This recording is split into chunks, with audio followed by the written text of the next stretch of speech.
7 সপ্তাহের বেবিকে মায়ের পুষ্টির সমস্যার আশঙ্কায় গর্ভপাত করা যাবে কিনা? সাধারণত পুষ্টির সমস্যার কারণে গর্ভপাত করা যাবে না। তবে যদি মায়ের জীবন ঝুঁকির মধ্যে পড়ে যায়, এরকম আশঙ্কা তৈরি হয় যে সন্তান যদি গর্ভপাত না করানো হয় তাহলে মায়ের জীবন হুমকির মধ্যে পড়তে পারে। তাহলে সেক্ষেত্রে অথবা বড় ধরনের কোনো স্বাস্থ্য ঝুঁকি যেমন অঙ্গহানি হয়ে যাওয়া বা প্যারালাইজড হয়ে যাওয়া বা বড় ধরনের কোনো ডিজাস্টার হয়ে যাওয়ার মতো পরিস্থিতি যদি তৈরি হয়, তাহলে সেক্ষেত্রে এটি করা যেতে পারে। আর না হলে এরকমটি করা যাবে না। হোটেল বুকিংয়ের ওয়েবসাইটে কাস্টমার প্রতিনিধি হিসাবে কাজ করি।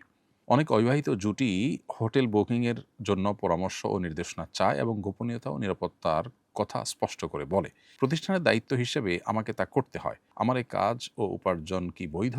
প্রিয় দর্শক, প্রথম কথা হলো যে হোটেল বুকিংয়ে কাস্টমার কেয়ার প্রতিনিধি হিসাবে কাজ করা মৌলিকভাবে জায়েজ, কিন্তু আপনার এই দায়িত্ব পালন করতে গিয়ে যদি কোনো অবৈধ, কোনো নাজায়েজ, কোনো হারাম কাজে আপনাকে অংশগ্রহণ কিংবা প্রত্যক্ষভাবে বা কোনোভাবে আপনাকে যদি মদদে জড়াতে হয়, তাহলে সেটা আপনার জন্য জায়েজ হবে না।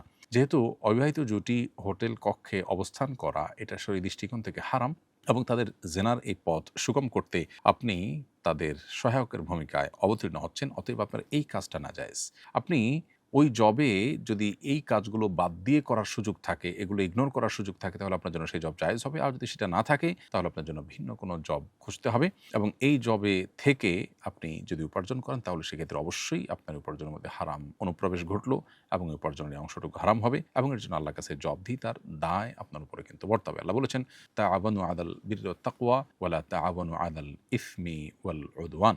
তোমরা মন্দ কাজে একে অন্যের সহযোগিতা করো না। অতএব গুনাহের কাজ হবে আপনি জানেন, জানার পরও আপনি তাকে রুম দিলেন, তার গোপনীয়তা রক্ষা করলেন, তাহলে প্রত্যক্ষভাবেই আপনি তার এই অপকর্মের সহযোগিতায় জড়িয়ে গেলেন। সেজন্য এটা আপনার জন্য জায়েজ হবে না।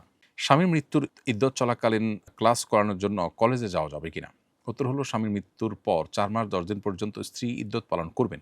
এই সময়টাতে তিনি বাসায় অবস্থান করবেন এবং একান্ত নিরুপায় না হলে তিনি বাসা বাইরে যাবেন না। অতএব ক্লাস করানোর জন্য তিনি বাহিরে যাবেন না। এটাই হলো মৌলিক বিধান। তবে যদি নিরুপায় হয় যে তিনি না গেলে নয়, তার কোনো বিকল্প উপায় নাই, তাহলে সেক্ষেত্রে চাকরি রক্ষা করে তাকে চলতে হয়। এরকম যদি হয়, তাহলে সেক্ষেত্রে যতটুকু না হলে না ততটুকুর জন্য তিনি বাহিরে যেতে পারেন। এটা নিরুপায় হলে তখন। ইদ্যত চলাকালে রোগী দেখার জন্য কয়েক দিনের জন্য যেতে পারবেন। রোগী দেখতে যাওয়া এটা এমন কোনো প্রয়োজন না যে প্রয়োজনটা কারণে ইদ্যতের সময় আপনি বাসা-বাড়ি থেকে বের হয়ে কোথাও যাবেন। সেটি করা জায়েজ নয়। অনিবার্য কোনো কারণ যদি হয় যার কারণে বের হতে হয়, ডাক্তার দেখাতে যেতে হয়েছে, অসুস্থ হয়ে গেছেন, এছাড়া উপায় নাই, তাহলে সেক্ষেত্রে সেটা আপনার জন্য জায়েজ হতে পারে। অতএব রোগী দেখার জন্য আপনি বাইরে যাবেন না, প্রয়োজনে ফোনে বা অন্য কোনোভাবে খোঁজখবর নিবেন। আমি একজন শ্রমিক। রমজানের প্রথম ১০ দিন অত্যধিক কাজের চাপের কারণে রোজা রাখতে পারিনি। এখন আমার করণীয় কি? কাজা কাফারা উভয়টি করতে হবে কিনা?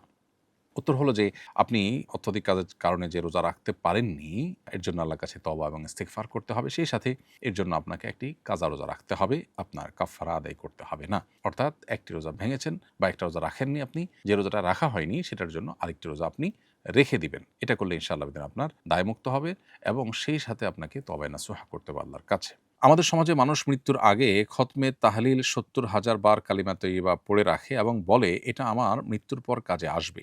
আবার অনেকে টাকার বিনিময়ে অন্য লোক দ্বারা পড়ায়। এতে নাকি সে জাহান্নাম থেকে মুক্তি পাবে। জানার বিষয় হলো এই আমলটি কতটুকু সহিহ এবং এ বিষয়ে কোরআন হাদিসে কি আছে? উত্তর হলো যে ইবনে হিব্বানের একটা হাদিস বর্ণিত আছে জাবের ইবনে আব্দুল্লাহ রাদিয়াল্লাহু তাআলা আনহু থেকে। সে হাদিসে তিনি বলেছেন যে নবী করিম সাল্লাল্লাহু আলাইহি ওয়াসাল্লাম তাকে বলেছেন, "নাদি ফিন নাসি মান ক্বালা লা ইলাহা ইল্লাল্লাহ দাখালাল জান্নাহ।" যে ব্যক্তি লা ইলাহা ইল্লাল্লাহ বলবে সে জান্নাতে প্রবেশ করবে, এটা বলো। এর মানে লা ইলাহা ইল্লাল্লাহ যে বলবে, এই বিশ্বাস যে ধারণ করবে সে জান্নাতি হবে। এখানে ৭০,০০০ বারের কোনো সংখ্যা বলার কথা আলাদা করে বলা নেই। যার ফলে আপনার ৭০,০০০ বার কালিমা পাঠ করলে জাহান্নাম থেকে মুক্তি পাবে এরকম কোনো কথা হাদিস দ্বারা সাব্যস্ত নয়। তাছাড়া এই কালিমা অন্য কাউকে পাঠ করালে, টাকা পয়সা দিয়ে পাঠ করালেন এর ফজিলত আপনি পাবেন এমনটিও সঠিক নয়। কারণ আপনার আল্লাহ তাআলা কোরআনে কারিমে বলেছেন, ওয়াল্লাইসা লিল ইনসানি ইল্লা মা সা। মানুষ যা নিজের জন্য চেষ্টা করে সেটুকুই সে পায়। আরেকজন চেষ্টা করবে আর আপনি সেটা পাবেন এমনটি করার সুযোগ নেই। অর্থাৎ দুনিয়াতে যেরকম ফান্ড বা ব্যালেন্স ট্রান্সফার করা যায়, এরকম আমল বা নেকামল সব একজনে করলেন, করে আরেকজনকে ট্রান্সফার করে দিয়ে দিলেন। এরকমটি সুযোগ কিন্তু নেই যে আমল করবেন তিনি তার সওয়াব লাভ করবেন। জামাতা কি সৎ শাশুড়ির সাথে দেখা সাক্ষাৎ করতে পারবে? উত্তর হলো না, জামাতা সৎ শাশুড়ির সাথে দেখা করতে পারবে না। আপন শাশুড়ির সাথে শুধু দেখা করতে পারবে। শ্বশুরের অন্য কোনো স্ত্রীর সাথে জামাতা দেখা করতে পারবেন না। এখানে আমি ডাক্তার, অনেক সময় ওষুধ কোম্পানি ডায়াগনস্টিক সেন্টারের পক্ষ থেকে ওষুধ কোম্পানি বা ডায়াগনোসিস সেন্টারের পক্ষ থেকে বিভিন্ন খাবারের আয়োজন করে, যেগুলো বিভিন্ন কারণে অ্যাভয়েড করা সম্ভব হয় না। আমি কি সেখানে অংশগ্রহণ করে পরবর্তীতে সেই পরিমাণ টাকা সাদাকা করে দিলে এই খাওয়া আমার জন্য জায়েজ হবে কিনা? আমি ওষুধ বা টেস্টের ক্ষেত্রে আমার কাছে যেটা সবচেয়ে ভালো মনে হয় সেটাই আমি পরামর্শ দেই। উত্তর হলো যে এ ধরনের অনুষ্ঠানে বিশেষ করে যেখানে অ্যাওয়ারনেস অথবা কোনো বিষয় আপনার ডাক্তারদের কাছে স্পষ্ট করা বা মতবিনিময় করার জন্য করলে সেখানে যে আতিথেয়তা, জাস্ট খাবার দেওয়া, এটুকু তো একটা ম্যানার্সের অংশ। এটাকে বিনিময়ের মধ্যে ধরা হবে না, বিধায় এটা জায়েজ আছে এবং এটার জন্য টাকা পয়সা সাদকা করারও প্রয়োজন নেই। হ্যাঁ, তারা যদি অনেক মূল্যবান গিফট ইত্যাদি দেয় যেটা তাদের ওষুধ লেখার জন্য একরকম উৎকোচের মতো, সেটা গ্রহণ করা জায়েজ হবে না। তালাকে বায়েন হয়েছে, নতুন করে বিবাহ বন্ধনে আবদ্ধ হতে হলে সাক্ষী হিসাবে শুধু শ্বশুরবাড়ির লোকজন থাকলেই হবে, নাকি আমার বাবার বাড়ির লোকজনও লাগবে? স্বামী স্ত্রীর মধ্যকার তালাকের মাধ্যমে যদি সম্পর্ক ছিন্ন হয়ে যায় এবং পুনরায় বিবাহের মাধ্যমে আবদ্ধ হওয়ার সুযোগ যদি থাকে, যেমন ৩ তালাক যদি না হয়ে থাকে, তাহলে সেক্ষেত্রে বিচ্ছেদের পর পুনরায় তালাকে বায়ান বলতে যে তালাকের ফলে বিচ্ছেদ হয়ে গেছে ইতিমধ্যে। ধরুন ১ তালাক দিয়ে আপনি ৩ মাস, ৪ মাস, ৬ মাস অপেক্ষা করেছেন, তাতে বিচ্ছেদ হয়ে গেছে। এছাড়া আরও বিভিন্ন পদ্ধতিতে যে বিচ্ছেদ চূড়ান্ত হয়ে যেতে পারে। বিচ্ছেদ চূড়ান্ত হওয়ার পর যদি পুনরায় তারা বিবাহ বন্ধনে আবদ্ধ করতে চান, ৩ তালাক যদি না হয়ে থাকে তাহলে সেটা করার সুযোগ তো আছে। এখন এই বিয়েতে মূলত একজন পুরুষ এবং ২ জন মহিলা কিংবা ২ জন পুরুষ, হয় ২ জন পুরুষ আর না হলে ১ জন পুরুষ ২ জন মহিলা সাক্ষী হিসাবে থাকতে হবে। এটা আপনার পক্ষের লোক হবে না শ্বশুরবাড়ির পক্ষের লোক হবে, এটা কোনো গুরুত্বপূর্ণ বিষয় নয়। যেকোনো পক্ষের লোক হলেই সাক্ষী হিসাবে যথেষ্ট হবে ইনশাআল্লাহ তাআলা। সাক্ষীর যে শর্ত আছে, যেমন প্রাপ্তবয়স্ক হওয়া, অন্যান্য বিষয় আছে, সেগুলো থাকলেই চলবে। মা মানসিক রোগী, এমত অবস্থায় বাবা তাকে ৩ তালাক দিয়েছেন, তালাক হয়ে যাবে কিনা?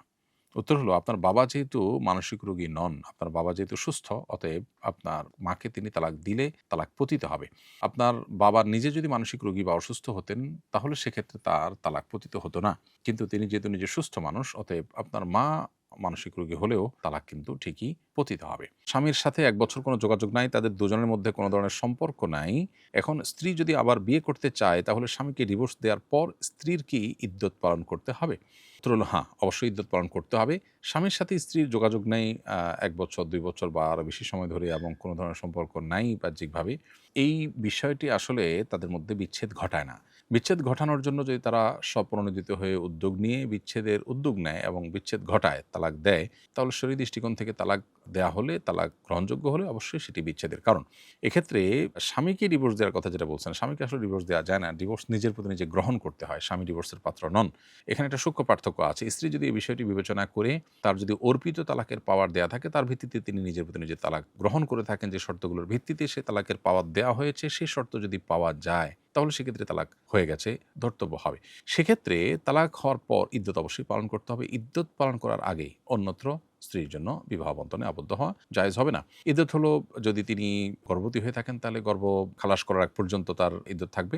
আর গর্ভবতী না হলে তার ইদ্যত হবে ৩টি মাসিক পার হওয়া। এর মাধ্যমে তার ইদ্যত সম্পন্ন হবে। এরপর ইনশাআল্লাহ তিনি অন্য যেকোনো জায়গায় বিয়ে বসতে পারবেন। আসুন্নাহ ফাউন্ডেশন, উম্মার স্বার্থে সুন্নাহর সাথে।